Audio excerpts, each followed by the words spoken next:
एक गरीब आदमी था। वह जंगल से लकड़ी लाकर बाजार में बेचने का काम करता था। उसकी पत्नी सुलेखा और वह दोनों मिलकर कड़ी मेहनत करते थे, लेकिन फिर भी उनकी गरीबी दूर नहीं हो रही थी। उनके दो बच्चे थे जिनके नाम थे रुचि और ऋषि। उनके पड़ोस में जानकी नाम की एक बूढ़ी औरत रहती थी। उसके कोई भी नहीं था। उसकी सुलेखा और सुरेश ने सगे बेटे और बहू की तरह सेवा की। जब वह मरने ही वाली थी, तभी उसने कहा, बेटा सुरेश, तुमने मेरी बहुत सेवा की है। मेरे पास तुम्हें बदले में देने के लिए कुछ नहीं है, केवल एक कुकर है, वह तुम ले लो। सुरेश ने मना किया, लेकिन फिर बोली, ले लो बेटा, तो मुझको खुशी होगी, नहीं तो मेरे दिल पर बोझ रहेगा। लेकिन खाना बनाते वक्त मैं बता रही हूँ, वह बात जरूर कहना। सुन मेरे कुकर, तू सबसे ऊपर, चल मेरे मन का खाना दे। ऐसा क्यों है? मुझे यह एक बाबा ने दिया था और कहा था, जब तुम किसी की मदद करोगी तो यह अपनी करामात दिखाएगा। लेकिन लेकिन मैंने किसी की मदद ही नहीं की। तुम इस कुकर को ले जाना। अगर तुम किसी की मदद करोगे ना, तो यह करामाती बन जाएगा। हाँ। सुरेश ने वो कुकर ले लिया। उसके बाद जानकी की मौत हो गई। सुलेखा ने उस कुकर को एक कोने में डाल दिया। उसकी उसे कभी जरूरत ही नहीं पड़ी। एक बार लगातार पानी बरसा, जिससे सुरेश जंगल से लकड़ी ला ही नहीं पाया और उसका कोई भी काम नहीं हुआ। अब उसके घर में खाने के लिए भी कुछ नहीं रहा। सुरेश चिंतित होकर बोला, सुलेखा, अब तो जंगल में जाना ही पड़ेगा, चाहे कितना भी पानी बरसे। अगर कुछ पैसे नहीं आएंगे तो हम खाएंगे क्या? यह तो बात ठीक है, लेकिन इस मूसलाधार पानी में तुम जंगल कैसे जा पाओगे? और अगर वहां जाकर लकड़ी ले भी आए तो उन गीली लकड़ियों को खरीदेगा कौन? हाँ, ये बात भी सही है, लेकिन फिर क्या करूं मैं? मेरी तो कुछ भी समझ में नहीं आता है। भूख के मारे जान निकली जा रही है। अब तो कुछ ना कुछ खाने को मिले तो जान में जान आए, लेकिन खाने को कहां से आए ये समझ में नहीं आता है कुछ। सुलेखा परेशान होकर बोली, हे भगवान, ये कैसे दिन आ गए? हमें कैसे दिन देखने को मिल रहे हैं? बच्चे भी भूखे हैं, इनको इनको कैसे समझाऊं? हाय। अब मुझसे नहीं रुका जाता है, मैं जा रहा हूँ। कुछ ना कुछ खाने की व्यवस्था जरूर करूंगा। अरे रुको, कहाँ जाओगे तुम ऐसे में? उल्टा पानी में भीग कर बीमार हो जाओगे। हाँ, और ऐसे समय में तुम्हारी दवा के लिए पैसे भी नहीं है। अब जो होगा देखा जाएगा। अगर मैं पानी से बचकर यहाँ बैठा रहूंगा तो भूख से ही मर जाऊंगा। अगर मेरी ही बात होती तब भी कोई बात नहीं थी, लेकिन इन बच्चों की भूख मुझसे नहीं देखी जाती। थोड़ी देर में पानी बरसना बंद हो गया और मौसम साफ हो गया। सुरेश घर से बाहर निकला और जंगल की ओर चल दिया।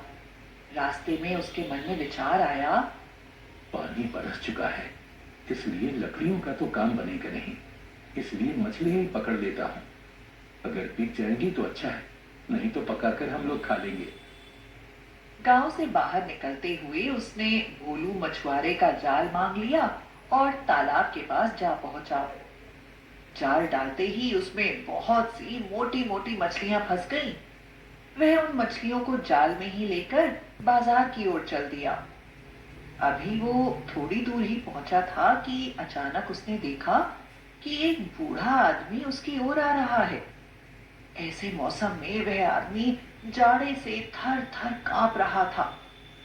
जैसे ही सुरेश उसके पास पहुंचा तो वह बूढ़ा आदमी बोला, कहाँ जा रहे हो भैया? सुरेश ने कहा, मैं मछली बेचने बाजार जा रहा हूँ। यह सुनकर बूढ़ा आदमी बोला, अरे, ये तो बहुत अच्छा शगुन हुआ। तुम मछलियां बेचने के लिए ले जा रहे हो। लाओ, ये मछलियां मुझे दे दो। लेकिन मेरे पास पैसे नहीं हैं।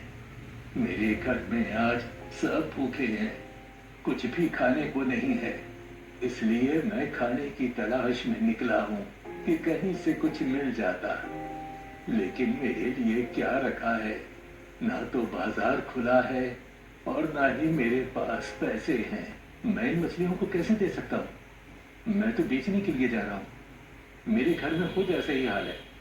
मान जाओ, अगर मैं कुछ भी खाने के लिए लेकर घर में ना पहुंचा तो क्या जरूर चली जाएगी। वैसे भी मेरे घर में कमाने वाला कोई नहीं है, इसीलिए मैं मजबूरी में आया हूँ। क्यों? तुम्हारा कोई बेटा नहीं है क्या? नहीं, मैं और मेरी पत्नी और एक बेटी है। बेटी बीमार है, वो चारपाई पर पड़ी रहती है, इसीलिए कमाने वाला मैं ही हूँ। सुरेश अब बहुत उलझन में था कि वह क्या करे। उस बूढ़े आदमी ने कहा, बेटा, क्या सोच रहे हो? मैं सच कह रहा हूँ। अगर विश्वास नहीं है तो मेरे घर में चलकर देख लो। अब तो सुरेश से नहीं रहा गया। वह बोला, मैं तुम्हारे घर पर जाकर क्या करूंगा? मुझे तुम्हारी बात पर विश्वास है। लो, मैं ये मछलियां तुम्हें देता हूं। बूढ़े आदमी ने मछलियां उससे ले ली और बोला, तुमने मेरी मदद की है, तुमको इसका बदला जरूर मिलेगा। भगवान तुम्हारी मदद करेगा बेटा। सुरेश लौटकर घर आया।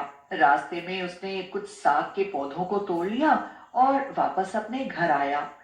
वह अपनी पत्नी सुलेखा से बोला, सुलेखा, मैं ये साग के पत्ते तोड़कर लाया हूं, इन्हें में उबाल लो, वही हम लोग खा लेंगे। मुझे आज कुछ भी नहीं मिला।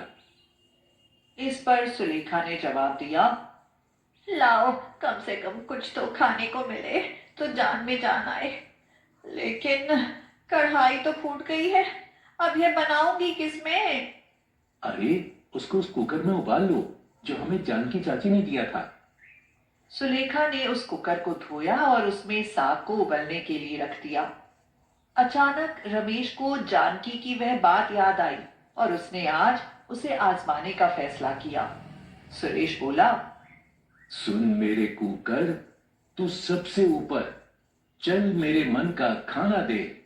जैसे ही सुलेखा ने कुकर को खोला, उसके मुंह से एक आश्चर्य भरी चीख निकली।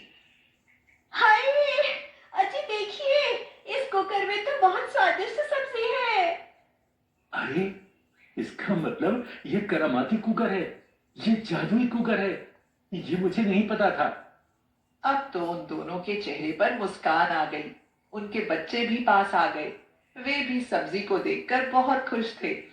सुलेखा ने साफ करके फिर से कुकर को चूल्हे पर चढ़ा दिया और अब तो वे तरह तरह के व्यंजन के नाम लेते और व्यंजन बनकर आ जाते। अब उन लोगों के मजे हो गए थे। उनके पड़ोस में गोकुल नाम का सुरेश का एक दोस्त रहता था। उसके यहाँ सुरेश के घर में बने पकवानों की खूब अच्छी खुशबू आती और उसे सूंघकर उसके मुंह में पानी भर आता। गोकुल अपनी पत्नी से कहता, इस सुरेश के यहाँ रोज इतना अच्छा खाना कैसे बनता है? ये तो बहुत गरीब था, इसके यहाँ तो खाने के लिए भी कुछ नहीं था। चलो इसका पता लगाएं। इस पर गोकुल की पत्नी राधा बोली, हाँ, मैं भी यही सोच रही थी। चलिए चलकर देखते हैं। दोनों सुरेश के यहाँ पहुंचे और उन्होंने उनके यहाँ खाना बनता हुआ देखा तो रात में आकर उन्होंने उस कुकर को चुरा लिया। राधा ने कुकर को चूल्हे पर चढ़ा दिया और बोली, कुकर, मेरे मन की सब्जी बना दे। और उसने अपने मन की खाने की चीज बता दी, लेकिन उसमें कुछ भी नहीं हुआ। तेज आंच में जलता हुआ कुकर काला पड़ गया और थोड़ी ही देर में वह फट गया, जिससे राधा और गोकुल को बहुत चोट आई। शोरगुल, धुआं और चीख पुकार की आवाज सुनकर रमेश और सुलेखा गोकुल के यहाँ आए तो उन्होंने सारा मामला देखा।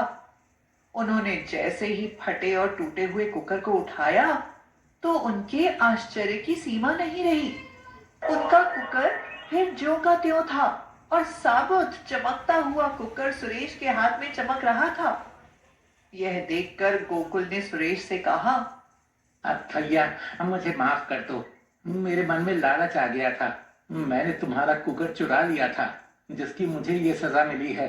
बुरे कर्मों की बुरी सजा ही होती है। मुझे माफ कर दो भैया, मुझे माफ कर दो।